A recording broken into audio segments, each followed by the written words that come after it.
As part of our plan under the program of Global Shea Alliance, which is Action for Shea Parkland, and Shea Parkland Restoration and Afforestation of NASFAN, we are collaborating to achieve planting 10 billion shea trees in the next 10 years, and also to protect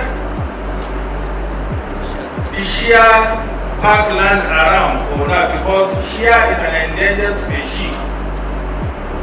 Coupled with the fact that in some communities there is insecurity, but most alarming is the way the shea is being caught, the way the shea tree is being caught.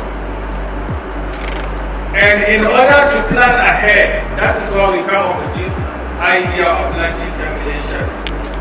And I'm happy to announce that our #1 partner in achieving this our objective is Royal Highness the SMB.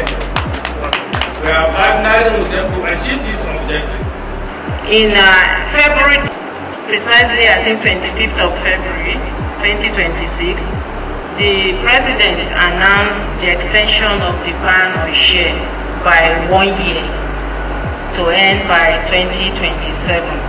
And the reason for that, ladies and gentlemen, is not far-fetched, because we discovered that from more than a $5 billion industry, Nigeria is benefiting very little, just a fraction.